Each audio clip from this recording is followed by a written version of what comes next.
Kita diskusi lebih lanjut tentang digital disruption. Semua hal nanti akan digantikan oleh robot. Apa yang bisa mekanik dan elektrik pasti diganti robot. Jadi manusia semuanya nanti bisa digantikan oleh AI. Artificial Intelligence. Disrupsi digital ini akan banyak menelan bisnis bergaya tradisional. Bayangkan gerakan digital disrupsi ini seperti gerakan vortex, yaitu gerakan baling-baling pesawat. Baling-baling itu kalau muter makin kencang dan makin banyak dayanya, makin melumat putarannya ke dalam. Ini gambaran industri. Mana yang makin ke tengah, mana yang makin mendekat dengan titik lumatan, makin hancur-hancuran bisnis itu. Pertama yaitu Google dan Facebook. Mereka adalah industri yang paling cepat mendisrupsi sekaligus paling cepat terdisrupsi. Dalam 10 tahun ke depan akan terjadi perubahan dalam dunia sosial media dan dunia search engine, di mana mungkin saja tetap Google yang memimpin, namun sudah bergeser jauh kefungsiannya dari saat ini. Kedua, media akan terdisrupsi yaitu media mainstream. Kompas, Femina, Jawa Pos, RCTI, TVRI tidak tahu lagi sampai kapan. Namun di tahun 2030 rasanya semua itu menjadi dinosaurus, hilang. Contoh saat ini ya, Net TV itu tiba-tiba melay-off banyak karyawan. Persaingan mereka itu dengan individu yang asetnya minim. Bayangkan Net TV itu asetnya heavy sekali dalam overhead. Dan bagi perusahaan, overhead yang besar itu adalah kanker bagi perusahaan. Dibandingkan dengan apa? Dibandingkan dengan Ria Ricis, ya jelas aja penontonnya lebih banyak Ria Ricis. Kenapa? Karena lebih disenangi saat ini. Bayangkan, Net TV itu investasinya 3 triliun untuk dapat viewer 1 juta per hari.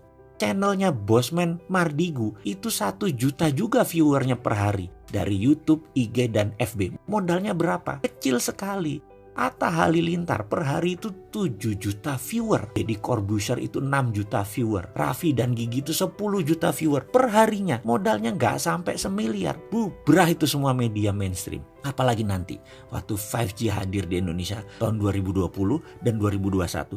Generasi milenial dan generasi Z tidak nonton TV. Nontonnya semua berbasis internet. Ketiga, apa yang terdisrupsi? Retail shop.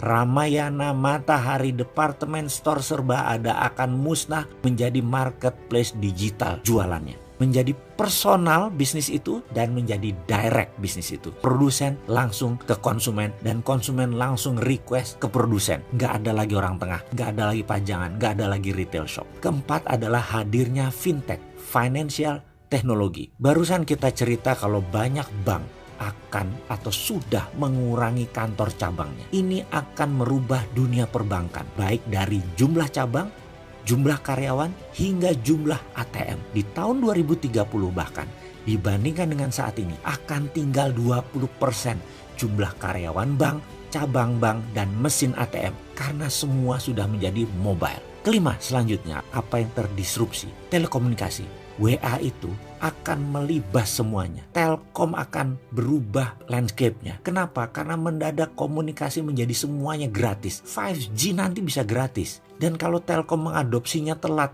baru 2045, Singapura sudah mengadopsinya sekarang, maka di tahun 2021, telepon kita bisa 3. Salah satu teleponnya adalah Singtel. Karena kita nggak bisa tahan lagi, udah pakai satelit. Semua wilayah Indonesia di cover dan gratis. Mampus itu Telkom.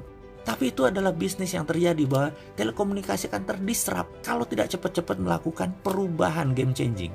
Kenapa? Karena telekomunikasi merubah dari more for less jadi more for zero. Itulah yang dilakukan oleh digital company. Mereka menghasilkan more for zero.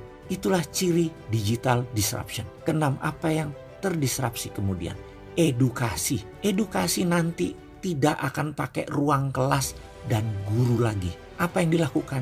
Mereka menggunakan digital, ruang kelas tidak sebanyak sekarang lagi. Kampus dan sekolahan itu tinggal separuh kebutuhan ruang kelasnya karena semua digital. Guru dan dosen tinggal separuh dibandingkan saat ini. Karena itu akan terjadi disrupsi gila-gilaan di bidang edukasi.